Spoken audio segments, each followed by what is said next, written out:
amazing day to talk about this awesome film and the Blu-ray and the DVD that will be released on May 10th. Don't forget. Here in the U.S. All right. Right, that's right. Exciting. It never ends. Never ends. This thing, right? And check this out. The Blu-ray will nearly have about 2 hours of added features from deleted scenes and a gag reel, which you know is going to be hilarious. I can't wait to see that. And the making of documentary, which we'll all see a few in the clips, right? In a few minutes, we'll all see it. All right, so you guys ready for our panelists? Yeah. Bring them out. Give them a hand. Yeah, First, we got to give it up to the panelists.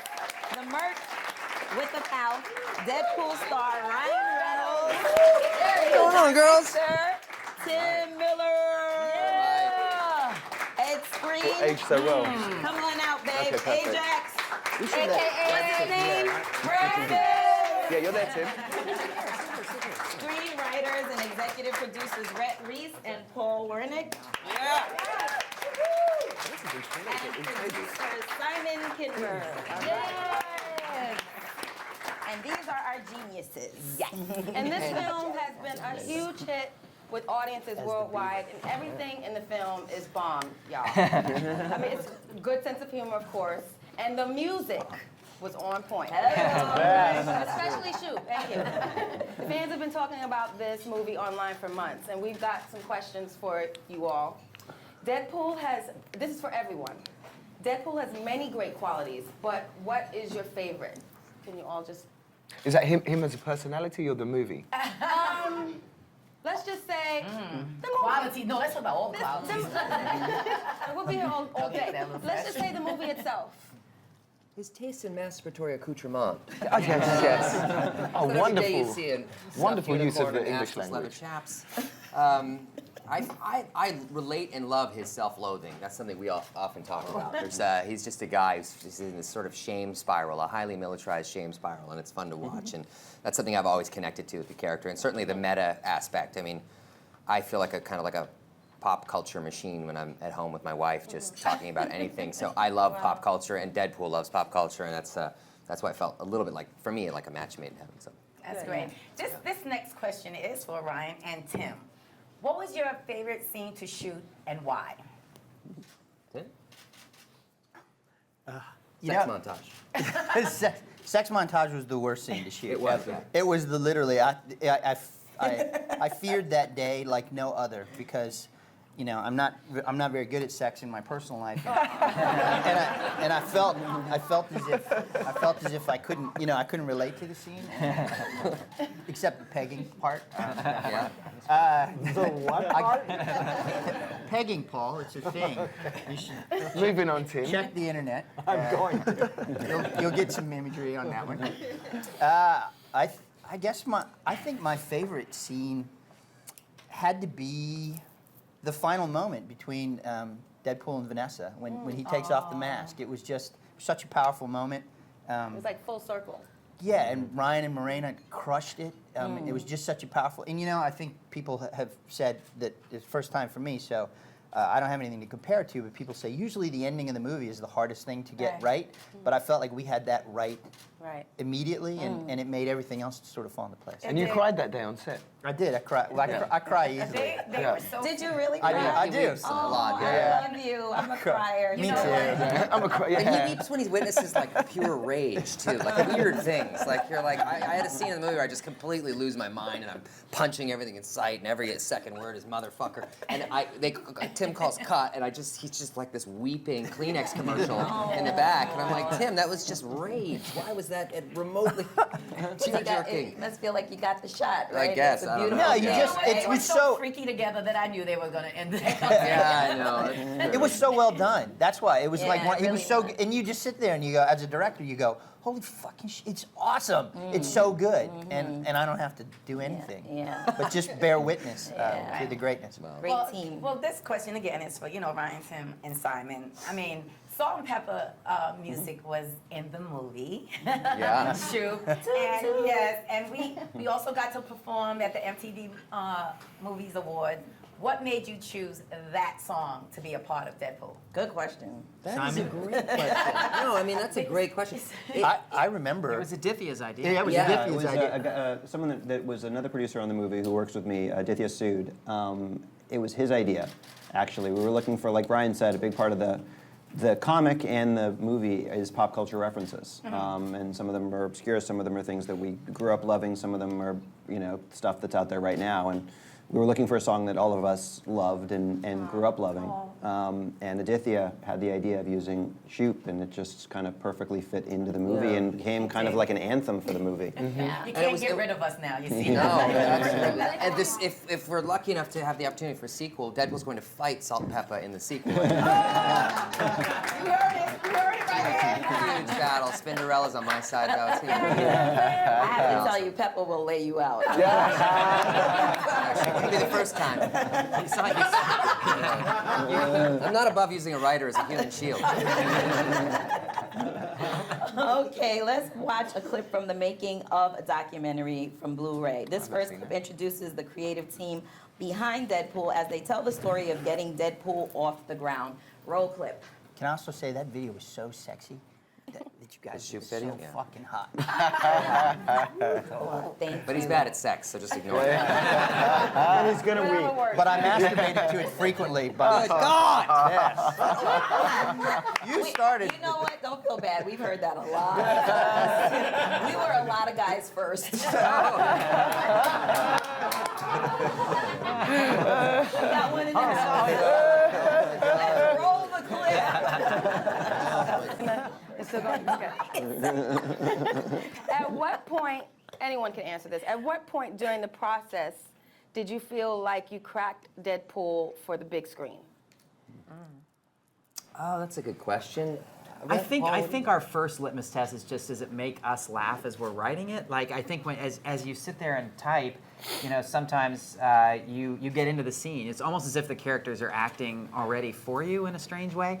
And if that's making you laugh from the inception, I think you're probably onto something. I mean, we've always, I think, felt like entertaining each other is what we really do. And then the hope is that then entertains the masses. But I would say, this is taken for granted that I knew the script was great, so I felt like the film would be great. There were some big unknowns, though, and seeing Ryan in the costume for the first time is when I felt like, holy shit, this is gonna work. Yeah, Ryan and I cried there when I saw when I saw Ryan in the Ryan costume. said the costume had balls. Is that what did you say? Like this one? Not balls built in. I brought those, Oh, you but brought those. but the camera makes it look 10 pounds bigger. So the suit was a kind of like making the suit was like a slow motion nervous breakdown the whole time, because you're just thinking, if we don't get this right, we are 100% fucked. And as it was being developed and designed, we had all these notes and we had all these thoughts, but we had no time. I mean, the studio greenlit the movie, and basically 10 months from our first day of shooting, we were on the big screen, and that's no time for a film like this. So, Wow. so we had to get that suit right and fast. And when it was finally completed, we went into this little warehouse in Los Angeles, and Russ Schenkel, who owns this Film Illusions company that makes these suits, he had it there in like a perfect light and like sitting on a mannequin, and we cried. I mean, we just wept because it was it. It was Right, ripped that was right it. out of the pages. Not only that, we felt like we finally created a comic book character that was.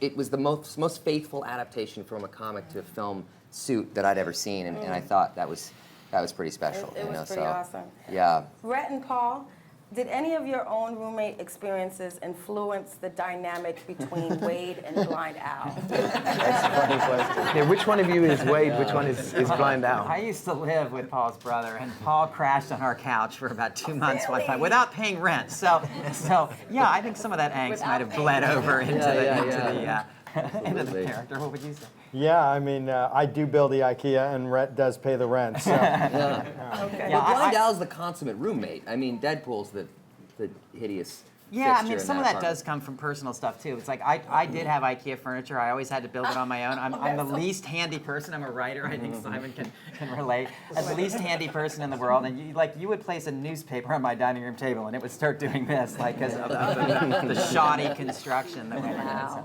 Yeah, that Blind Al scene was funny. Okay.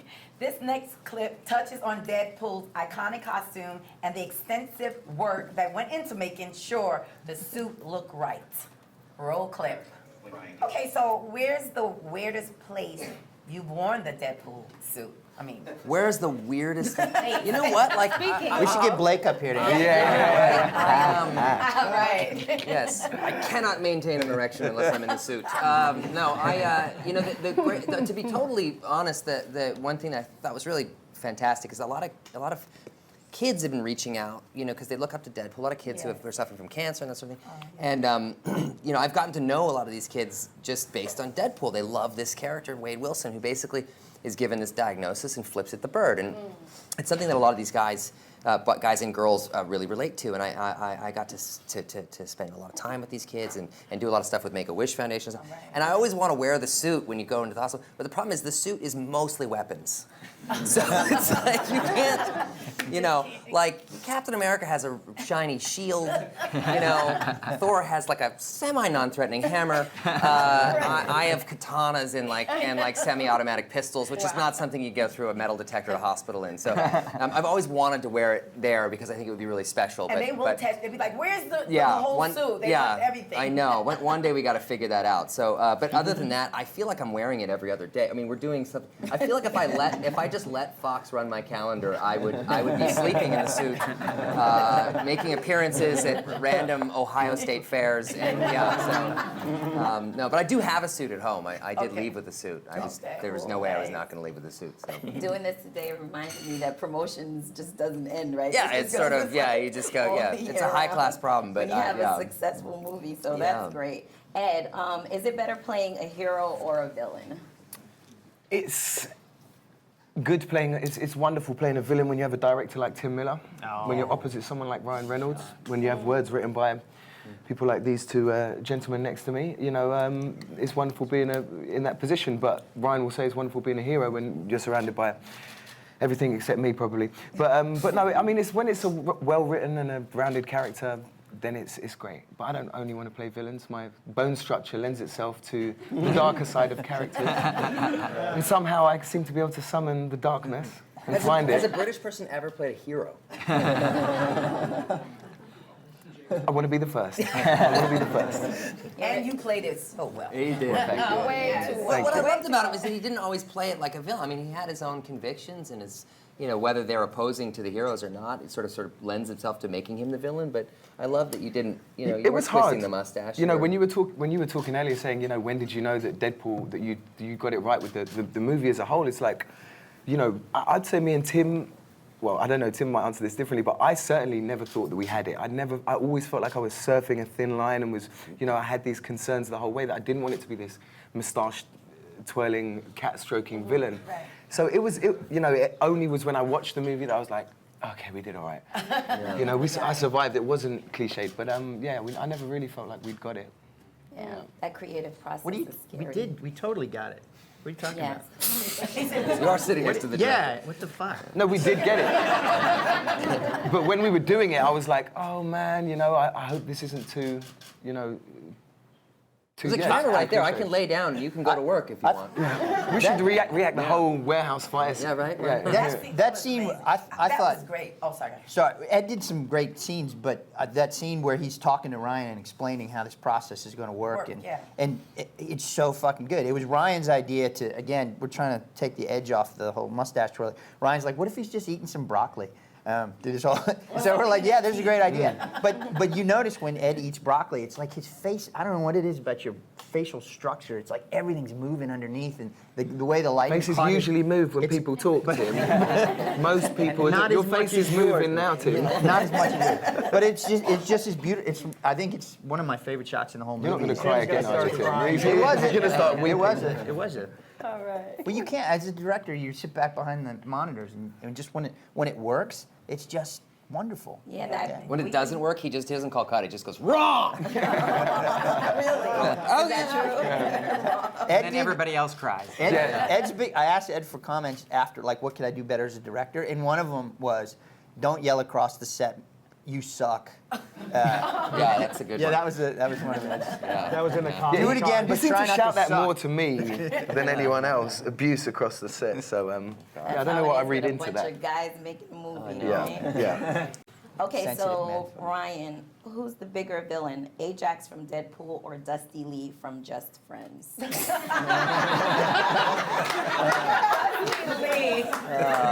Simply Dusty. Is there any other kind?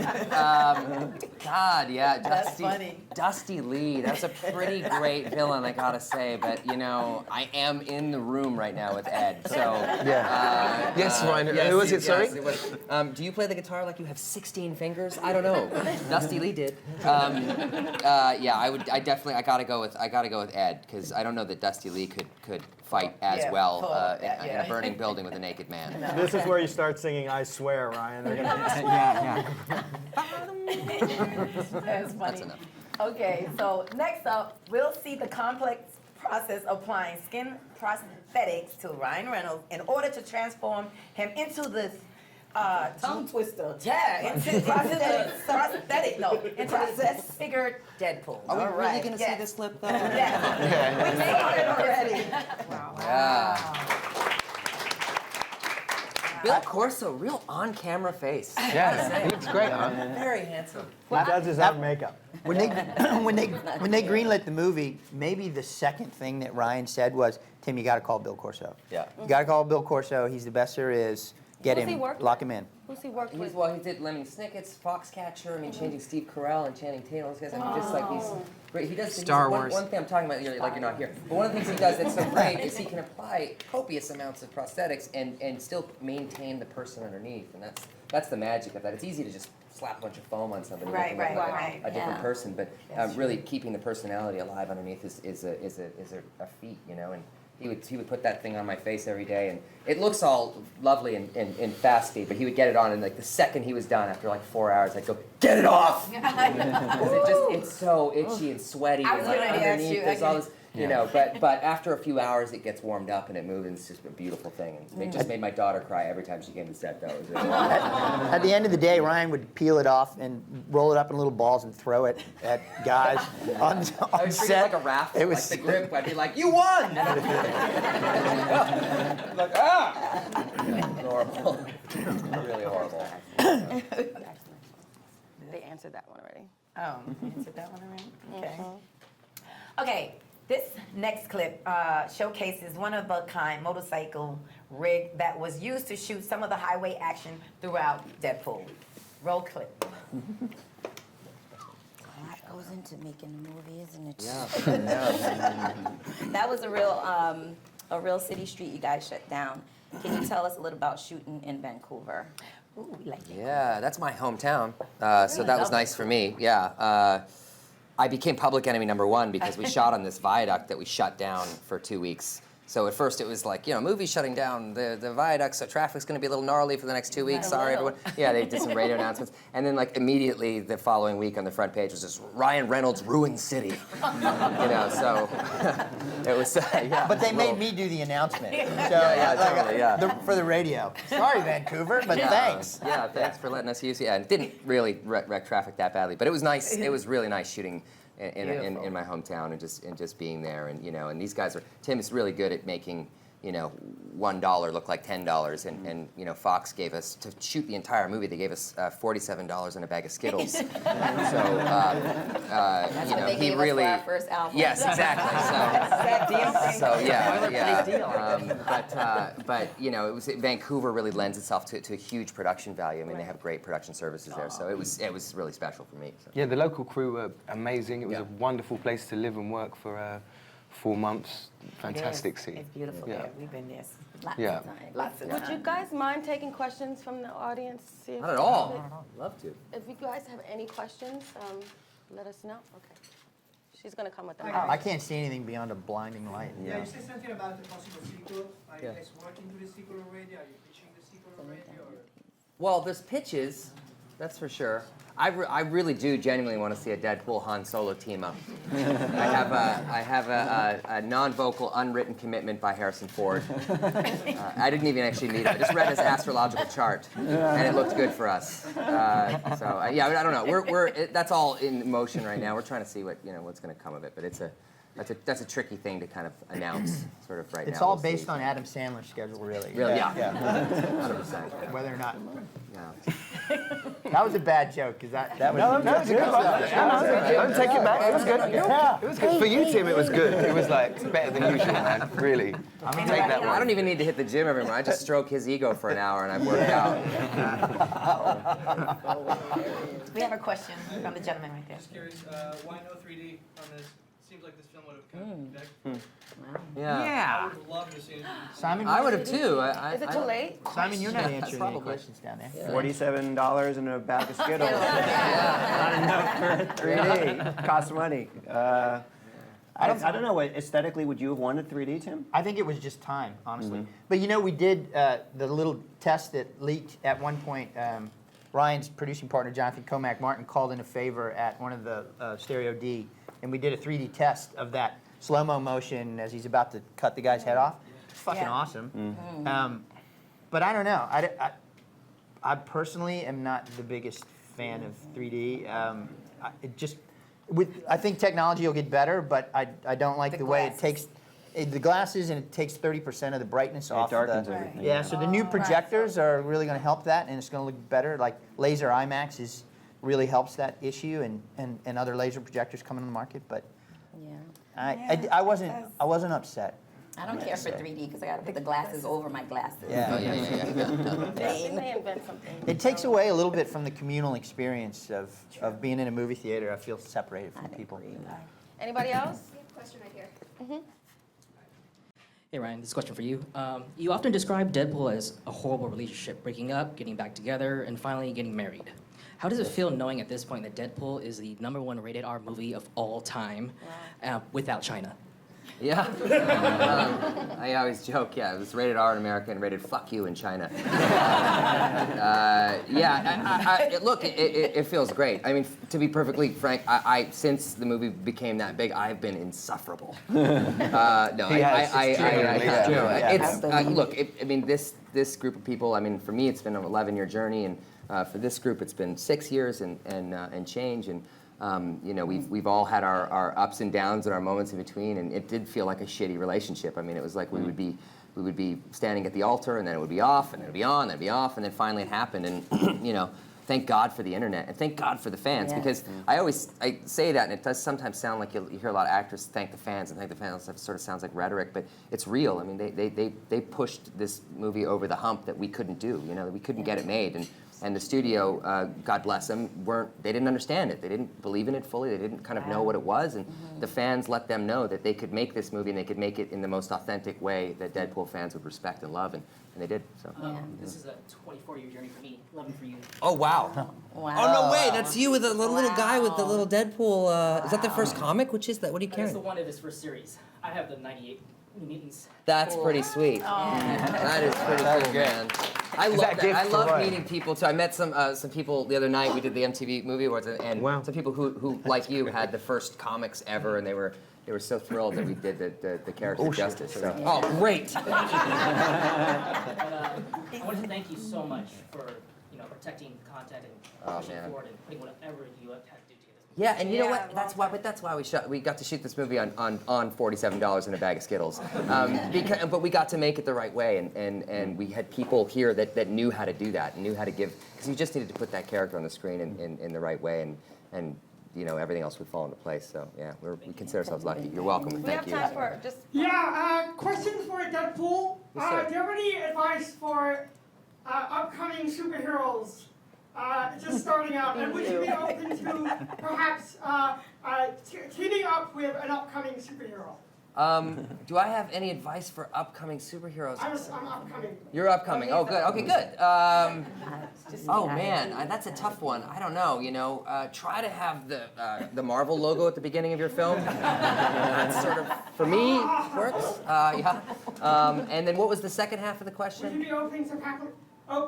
be open to perhaps collaborating with an upcoming superhero, showing them the ropes. Like a Deadpool team up. Like a Deadpool team up with Galactor.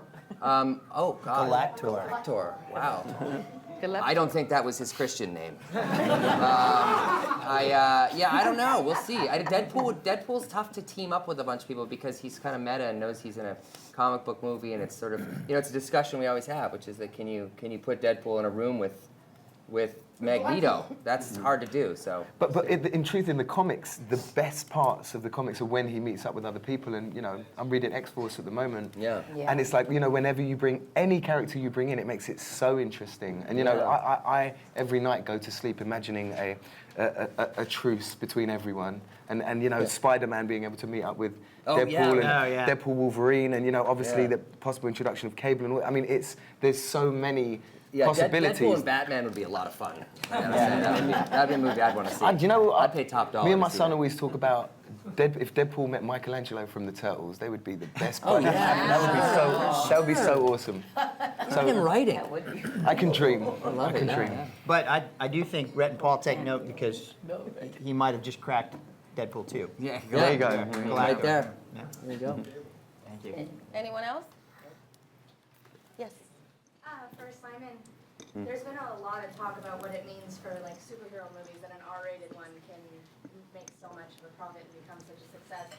When you guys look forward to your slate at Fox, how is the success of the movie maybe altering or affecting how you guys are planning for the future?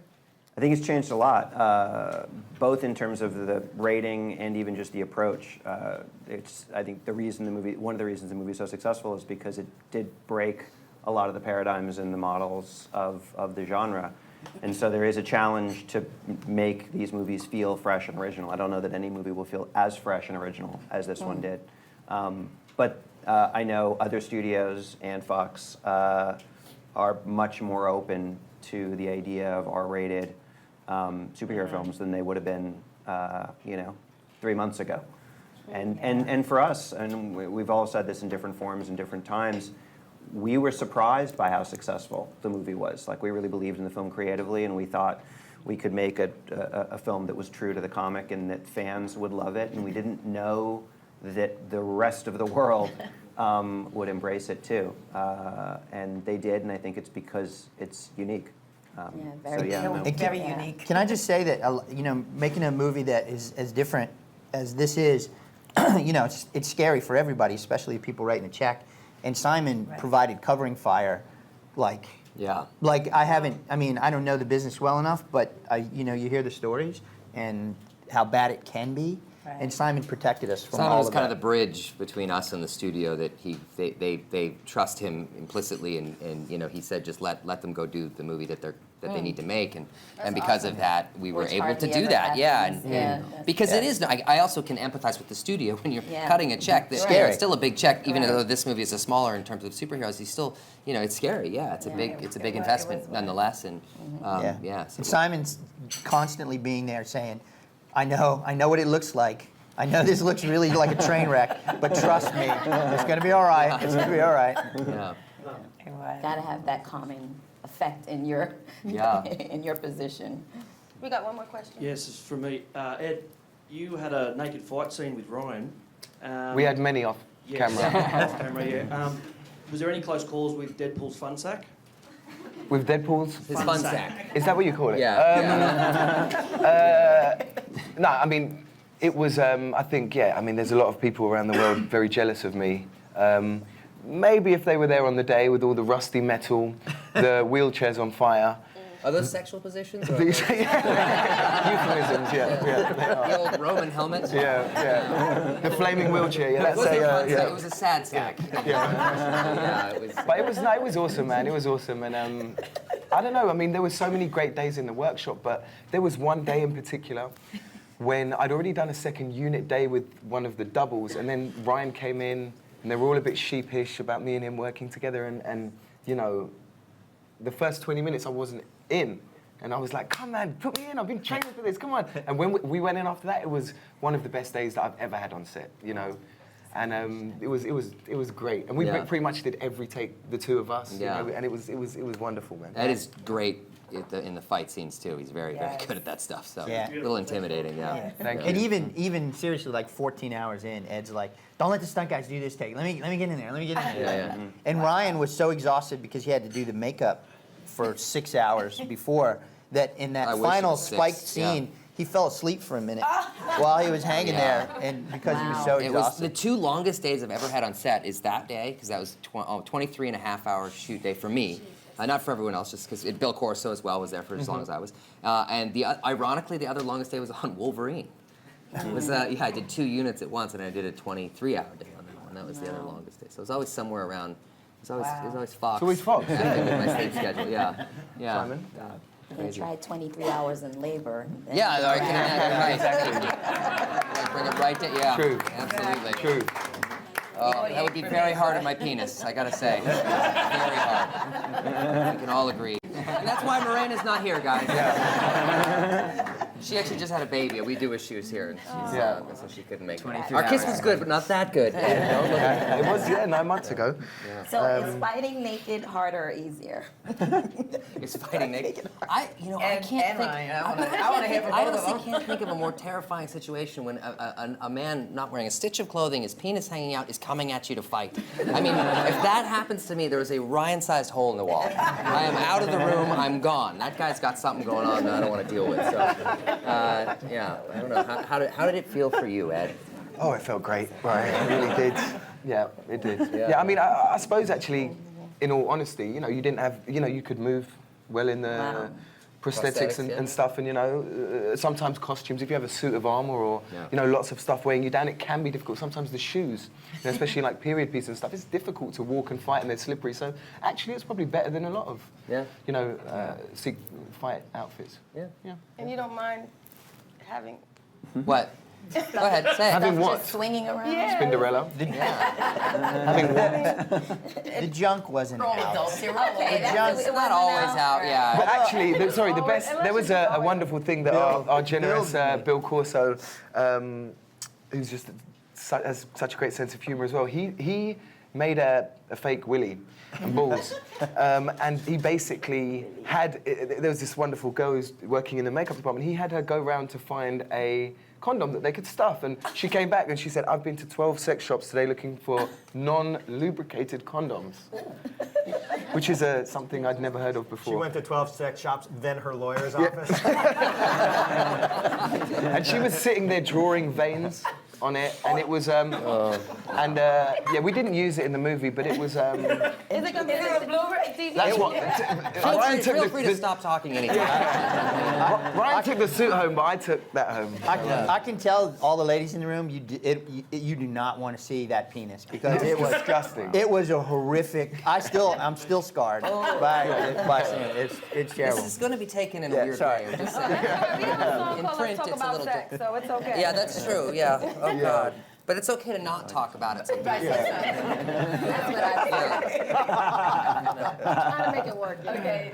Can I also just say about that fight sequence, that thing with Ed with the sticks? That was the first thing they sent me from London, where Ed was training, and they're like, "Look how hard he's training," and it's him going. I sent it to Ryan. I'm like, "You got to be fucking shitting me. We're in trouble, man." Yeah, this is our warrior. Look, he's beating up a guy twice his age. That's so funny. This question is for Ryan, Tim, Ed, and Rhett. Do you consider including any other X-Men in the film? Including Did you any other Did we X-Men. consider? Did you consider including any All other of them. X-Men? Like we wanted all of them, but they would Yeah, never I mean, give it's us one of again, them. it's the Skittles and the $47. I hate to keep going back to that, but yeah, we settled on Colossus very quickly because we thought he hadn't The best. really been treated as well as maybe he could have been in some of the earlier films.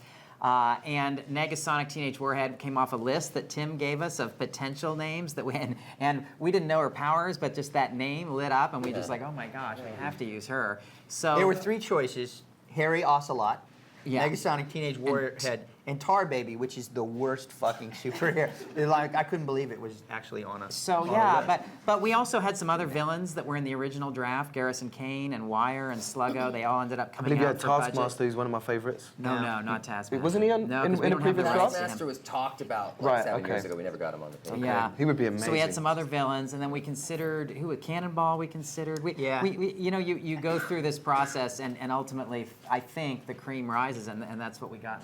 Yeah, or they realised they had no money and they were so desperate they were just like, right, well, let's get that cheap guy from London who's going to do it for very little money. The question is so amazing because when Ryan said that, like, you know, there's such a big house, and I just see know, you two. just you two. The studio. Yeah. I can afford Well, to and see Ryan that. That was amazing line. ad-libbed that line. I know, and I thought it And- was amazing to keep it. It And was so I mean, one of great. the things I think you guys are all discovering today, if you've never been in a room with Ryan Reynolds, is he's always the funniest guy in the room. And I think we as writers get a lot of credit for a lot of the jokes that came from him just on the day, or you know, he doesn't, at night you'll be in the hotel anxiously thinking about the next day, and your Right. wheels are turning, and he comes in the morning and says, oh, I've got something, you know, and that was the kind of thing. And then, of course, everybody says, oh, the screenwriters, what a great job they did on that joke, and we have to give credit where it's due. You did a great job, though. Yeah, Come on, it was a mutual, man. collaborative effort. You guys were, Yeah. the three of you are, you know. But I mean, again, I'm you always see trying to him, make you him laugh. today. He's the quickest dude on the planet, and we all benefit from Our that. original screenplay was one page, and it just said Ryan ad lib. Yeah, go.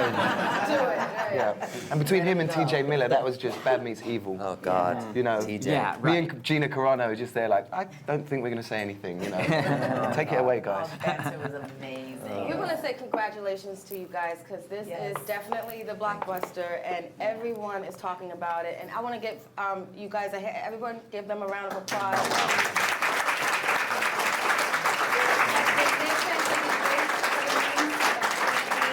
And Blu-ray. And any words, last words? Well, I just want to thank you guys because I have a 16-year-old son who I met him. the only time he talks to me is when he wants food or money. And he came with me to the premiere. He hung out with me, so thank you. Yeah, no problem. And I just want to say, my son is 25 years old, and he said, please, Mom, tell Ryan, just like this, he's the shit. Wow. I had to say that. Tell He told him me to thank say you. just like that, Please tell so him thank you. I had to say it. Thank you guys. I want to thank you guys for the person who probably had to watch the movie the most. I still was into that song. By the time we wrapped production, they would go, "Okay, it's the credit rolls. Let's Yeah. just move on." I'm like, "No. Yeah. Let it roll. Remember Let at the credits roll." Comic-Con, when Yeah. Shoop hits, you see every head in Comic-Con bouncing up and down. I was like, we might have something here. We actually have films of, like, when we're doing tests, we'd film the audience, right? And you do it, and you can see Rhett in the back of the audience every testing. His head's bobbing. And the scene when it just jumped in there when you were on the bridge and you're Yeah, just I love it. That was Love it. amazing. The way it Yeah. just popped in there was great. So thank you for Thank using you. our Thank you, guys. song. Thank you. We feel really blessed. And Ed, I know this was, you know, are you still doing music? Because I know that No, you do not rap, now. You rap as well. Only on Saturday night, very drunk after the MTV Awards. Wow, At a house this is party. news. This is news. We buried the lead. What's going on? You're a rapper? You didn't know that? Oh my God. I have many past You're lives. gonna get it. You're gonna get it now, Ed. Oh boy. They're going to be writing for me. They're going to be writing for you. Yeah. No, I mean, you guys are, you know, we grew up with Salt and Pepper. And when I got into the theatre, my agent said, look, Salt and Pepper are down there. I was, oh my God, remember that? My voice just went up. I sense a To team meet up. you guys, I was a like, team up. Let's get a team up. yeah, it's like 10 years too late for me, man. You know? And you guys are doing it so well. You know, you guys are the masters. Get a team up. We'll be the Thank you guys for coming out here today. I really, you know, means a lot.